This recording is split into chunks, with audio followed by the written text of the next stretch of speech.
Hello दोस्तों, आज देखते हैं जफ़र भाई की एक और नई वीडियो।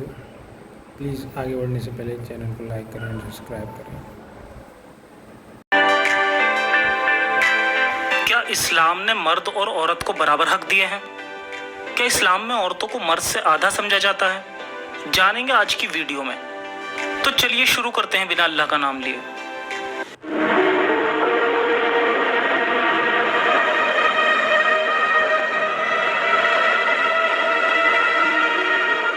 इस्लाम में औरतों के क्या अधिकार हैं, इससे पहले भी हमने एक वीडियो में मियाँ और बीवी के ताल्लुक से इस्लामिक किताबों में क्या आया है वो देख चुके हैं, जिस वीडियो का लिंक आपको डिस्क्रिप्शन में मिल जाएगा। और इसके अलावा भी ओवरऑल इस्लाम में औरतों की क्या हैसियत है, इस पर भी हम आने वाली एक कंप्लीट वीडियो में बहुत ही डिटेल में बात करेंगे। मगर फिलहाल इससे पहले आज की वीडियो में देखते हैं कि इस्लाम में किस तरह औरतों को मर्द से आधा बताया गया है, चाहे फिर बात हक की हो या अकल की हो। हर कोई जानता है कि फीमेल का हमारी लाइफ में क्या रोल होता है, चाहे मर्द हो या औरत, दोनों ही एक दूसरे पर डिपेंडेंट हैं और ह्यूमन जनरेशन के आगे बढ़ने के लिए दोनों का ही रोल जरूरी होता है। इसलिए दोनों ही बराबर की रिस्पेक्ट और बराबर के हक के हकदार होते हैं। यहाँ पर इनमें से एक दूसरे से किसी तरह से बढ़कर नहीं होता। मर्द और औरत, इन दोनों में फर्क सिवाय इनके जेंडर के अलावा और कुछ भी नहीं है। इस मामले के अलावा ये दोनों ही बिल्कुल बराबर हैं, और फिर चाहे मामला ह्यूमन राइट्स का हो या कुछ और।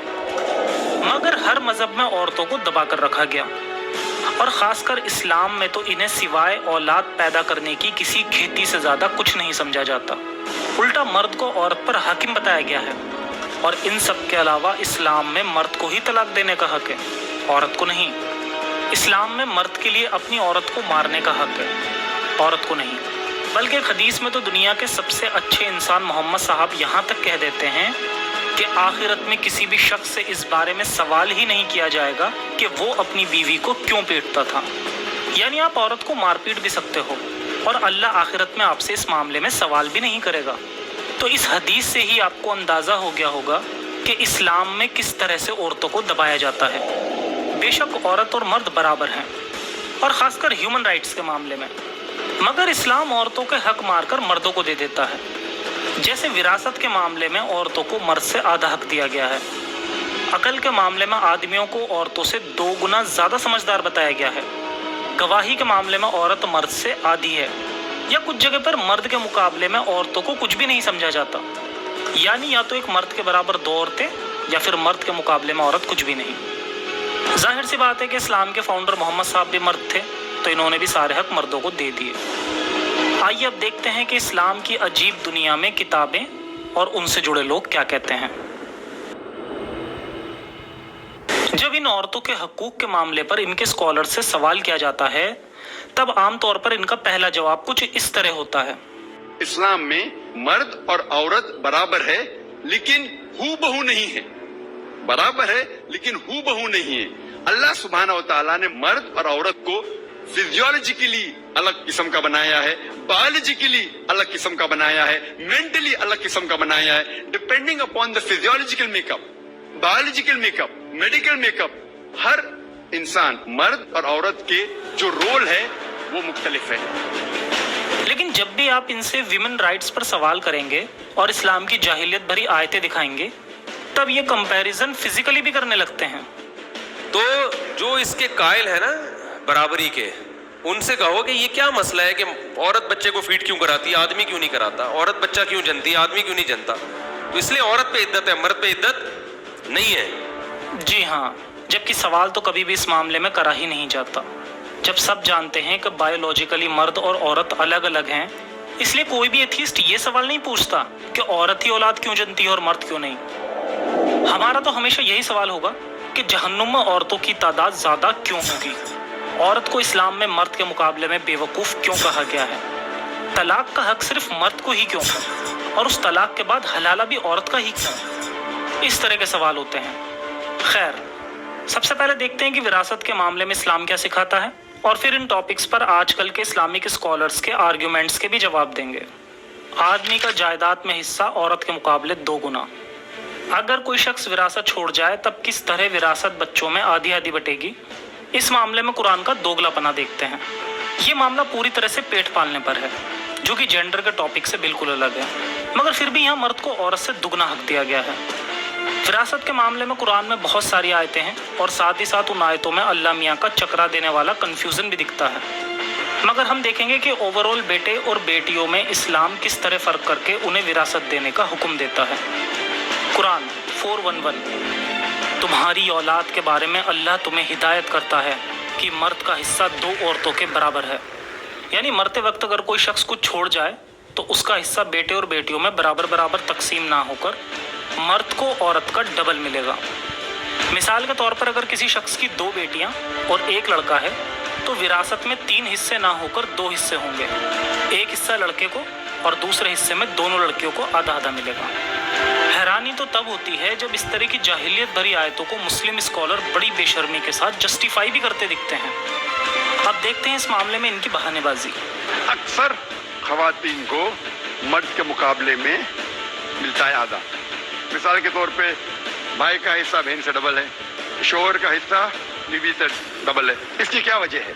जैसे मैंने कहा कि इस्लाम में सारी माशी जिम्मेदारी मर्द के कंधों पे अल्लाह सुब्हानहू व तआला ने डाली है। शादी के पहले खवातीन के वालिद और उसके भाई की जिम्मेदारी है, और शादी के बाद उस खातून के शोहर या उसके बेटे की जिम्मेदारी है उसका खाना पीना, रोटी, कपड़ा, मकान, सारी माशी चीजों के जिम्मेदार है मर्द।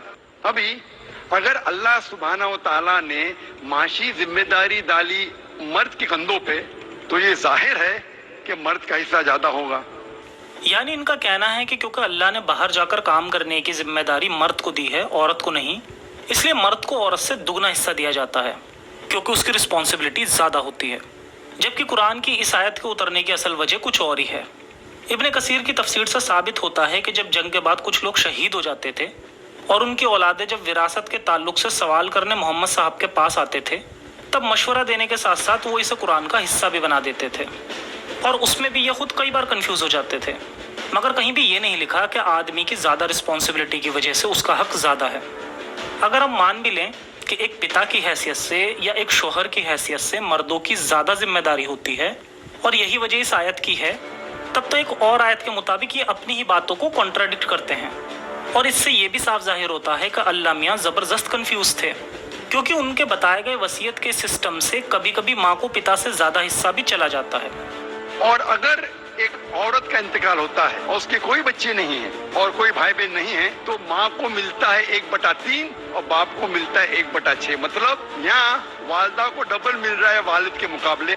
यानी अब बिल्कुल भी यहाँ आदमी की रिस्पॉन्सिबिलिटी का बहाना नहीं बनाया जा सकता, क्योंकि अल्लाह मियाँ यहाँ इस मामले में बहुत ही कंफ्यूज्ड साबित हो जाते हैं। इसके बजाय अगर बेटे और बेटियों को बराबर हक दे देता तब कोई कॉन्ट्राडिक्शन ही नहीं होती। कुरान की हर आयत के उतरने की यही कहानी रही है। जब भी कोई मोहम्मद साहब से कोई सवाल करता था तब तुरंत वो आयत गढ़ने लग जाते थे, और इससे कई बार वो कंफ्यूज भी हो जाते थे। आदमी की गवाही औरत के मामले में 2 गुनी। इसी तरह और भी जगह औरतों को मर्द से आधा बताया गया है। ऐ लोगो जो ईमान लाए हो, जब किसी मुकर्रर मुद्दत के लिए तुम आपस में कर्ज का लेन देन करो तो उसे लिख लिया करो, फिर अपने मर्दों में से 2-2 आदमियों को इस पर गवाही करा लो, और अगर 2 मर्द ना हों तो 1 मर्द और 2 औरतें हों, ताकि एक भूल जाए तो दूसरी उसे याद दिला दे। यानी इस्लाम में 1 आदमी की गवाही 2 औरतों के बराबर है। अब यहाँ जाकिर नाइक का बहाना है कि ये केस सिर्फ फाइनेंशियल मैटर में है, क्योंकि औरतें फाइनेंशियल मैटर में कमज़ोर होती हैं। Financially a man is more well aware as compared to a lady. माशी मामलात में क्योंकि मर्द के कंधों पे अल्लाह ताला ने जिम्मेदारी डाली है, इसीलिए माशी चीज़ों में मर्द का जो ताल्लुक है वो खवातीन से और बेहतर है। इसीलिए 1 मर्द की गवाही 2 खवातीन के बराबर है। जी हाँ, पहली बात कि आज के वक्त में ये बात एक पुराने ज़माने की जाहिलियत वाली सोच खुद ही साबित हो जाती है, क्योंकि आज महिलाएं हर फील्ड में बेस्ट परफॉर्म कर रही हैं, चाहे वो फाइनेंशियल फील्ड हो या स्पोर्ट। दूसरी बात कि जाकिर नाइक ने यह भी झूठ बोला है कि ये बात फाइनेंशियल टर्म में कही गई है, क्योंकि सिर्फ कुरान ही नहीं बल्कि ऑथेंटिक हदीसें, जिन्हें जाकिर नाइक भी ऑथेंटिक हदीस मानता है, उनसे भी यही साबित होता है कि औरतें आदमियों के मुकाबले में बेवकूफ़ होती हैं। और इसकी वजह है कुरान में उनकी आधी गवाही होना। साहिह बुखारी हदीस 304।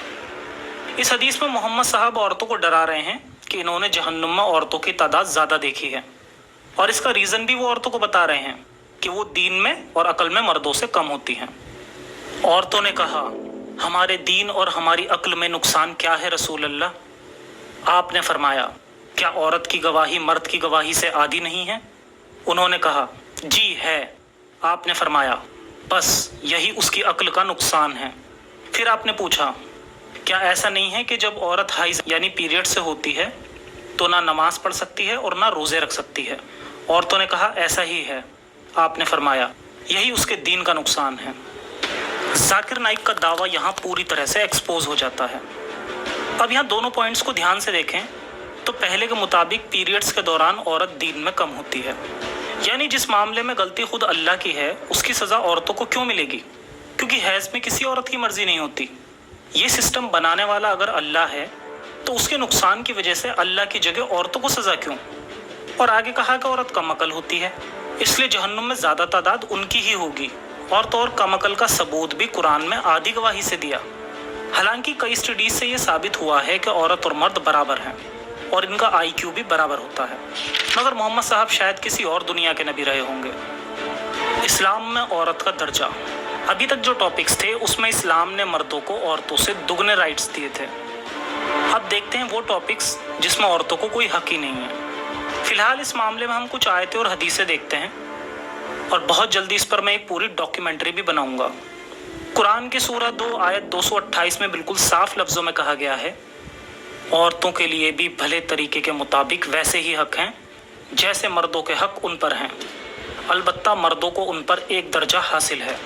और इसी तरह एक और आयत में कहा गया, मर्द औरत पर हाकिम है, इस बुनियाद पर अल्लाह ने उनमें से एक को दूसरे पर फजीलत दी है, और इस बुनियाद पर कि मर्द अपने माल खर्च करते हैं।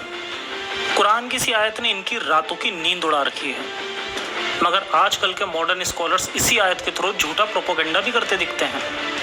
इस आयत को कुछ इस तरह से मैनिपुलेट करके कहते हैं कि आयत का ये मतलब नहीं बल्कि कुछ और मतलब है। इसलिए मैं मानता हूँ कि इस्लाम को समझने का सही तरीका कुरान और हदीस और उस वक्त के पुराने स्कॉलर्स ही हैं जिनसे इस्लाम का असल चेहरा दिखता है, ना कि जाकिर नाइक जैसे लोग। इस आयत को और अच्छे से समझने के लिए इमाम जलालुद्दीन, जो कि अपने दौर के बहुत बड़े स्कॉलर थे, इन्होंने कुरान की तफसीर दुर्र मंजूर में बहुत लंबी तफसीर लिखी है और हर लाइन औरतों के लिए किसी गाली से कम नहीं है। फिलहाल कुछ लाइंस पढ़ते हैं और देखते हैं कि इस्लाम किस तरह औरत और मर्द को बराबर बताता है। एक औरत रसूल के पास आई और कहने लगी, या रसूल अल्लाह, मुझे बताएं आदमी का हक उसकी बीवी पर क्या है? आपने फरमाया, आदमी का हक बीवी पर यह है कि अगर इसकी नाक से खून या पीप बह रही हो तो इसको अगर बीवी अपनी ज़बान से चाट ले तो भी अपने खाविंद यानी हस्बैंड का हक अदा नहीं कर सकती। अगर दूसरे इंसान को सजदा करने की इजाज़त होती तो मैं औरतों को हुक्म देता कि वो अपने खाविंद को सजदा करें जब भी वो इसके पास आए, क्योंकि अल्लाह ने मर्द को औरत पर फजीलत दी है। इसी तरह की घटिया बातें और भी जगह लिखी मिल जाएंगी, जहाँ लिखा है कि अगर औरत अपने शौहर के ज़ख्म को ज़बान से चाट ले तब भी शौहर का हक अदा नहीं कर सकती। और आखिर में लिख दिया कि ऐसा इसलिए क्योंकि अल्लाह ने मर्द को औरत से एक दर्जा बेहतर बनाया है। यहाँ पर हमें इस्लाम की पूरी आइडियोलॉजी का एग्जाम्पल बहुत अच्छे से मिल रहा है, जिसमें औरतों को ऊपर मर्दों के एहसानों की बात की गई है। अगर दोनों इस तरह से चल रहे हैं कि मर्द सिर्फ बाहर का काम करे और औरत घर का, तो यहाँ पर इन्होंने अपनी अपनी जिम्मेदारियाँ आपस में बांटी हैं, ना कि किसी तरह का एहसान। इसी तरह अल तबरी में वॉल्यूम 9 पेज 113 में मोहम्मद साहब अपनी ज़िंदगी के आखिरी दिनों में मर्दों को यही नसीहत कर रहे हैं कि मर्द औरतों से बेहतर है। अल्लाह ने तुम्हें हक दिया है कि तुम अपनी औरत पर हाथ उठा सकते हो। और फिर आखिरकार ये भी कह दिया कि औरतों के साथ अच्छा व्यवहार करें, क्योंकि वे आपके साथ ऐसी हैं जैसे कोई पालतू जानवर, यानी जिस तरह जानवर को पालकर उस अपने घर में रखकर आप खिलाते हैं पिलाते हैं, एग्जैक्ट उसी नज़र से मोहम्मद साहब घर की औरतों को भी देखते हैं कि ये भी कोई पालने और ज़रूरत पूरी करने की चीज़ है। मर्द का दर्जा तो इनसे ज़्यादा है, इसलिए मर्द को हाथ उठाने का हक दे दिया। तो ये थी औरतों के हकूक़ की वो असल रियलिटी जो इस्लाम का असल चेहरा हमारे सामने लाती है। इन सब के अलावा भी ब्रेन वॉश करने के लिए मुस्लिम स्कॉलर आपको अक्सर वो हदीसें दिखा देते हैं जिसमें माँ या बेटी के फेवर में बातें कही गई होती हैं, जैसे माँ के कदमों में जन्नत है, या जिसने अपनी 3 बेटियों को पढ़ा लिखा कर रुखसत कर दिया वो जन्नत में जाएगा। ये हदीस दिखाकर ये दावा कर दिया जाता है कि इस्लाम में औरतों पर कोई पाबंदी नहीं है और उनको बहुत हक है, जबकि हकीकत तो यह है कि वो हदीस किसी पार्टिकुलर रिलेशन के बारे में बात करती है। आप अगर इस्लाम के अलावा किसी और रिलीजन को भी स्टडी करेंगे तो वहाँ पर भी बाप से ज़्यादा माँ को प्रेफरेंस दी जाती है। इसमें इस्लाम ने कोई अनोखी बात नहीं कही है। ये बात हर इंसान जानता है कि जन्म देने में भले ही रोल दोनों का हो, मगर सबसे ज़्यादा इसने माँ का होता है। तो यहाँ इस्लाम कोई बहुत अनोखी बात नहीं करता, क्योंकि बाकी मज़हबों में भी आपको माँ के फेवर में बातें मिल जाएंगी, मगर इससे कोई मज़हब सच्चा साबित नहीं हो जाता। दरअसल बात तो यह है कि औरत का जिस्मानी तौर पर मर्द से कमज़ोर होना और इमोशनल होना हमारे लाखों साल के नेचुरल इवोल्यूशन का हिस्सा है, जिसका फ़ायदा उठाते हुए मर्दों ने औरतों पर हुकूमत की और इसी को नेचुरल देखते हुए सही भी मान लिया गया, जबकि नेचुरल होने को नैतिक नहीं माना जा सकता, क्योंकि बिना किसी की मर्जी के उसके साथ हम बिस्तरी को भी नैतिक नहीं माना जाता है, जबकि ये नेचुरल भी है और हम बाकी जानवरों में इसे देखते भी हैं। इंसान सारे जानवरों में सबसे ज़्यादा इंटेलिजेंट है, इसलिए नैतिकता नेचर से नहीं बल्कि सोच से डिफाइन होगी, आज़ाद ख्याल से डिफाइन होगी। तो पुरानी सोच को दरकिनार करें और आज़ाद ख्याल बने। बाकी आज के शो में इतना ही, फिर मिलेंगे किसी और एपिसोड में एक नए टॉपिक के साथ। तब तक के लिए सुरक्षित रहें और अपना और अपनों का ख्याल रखें। जय हिंद, जय इंसानियत, साइंस हाफिज़।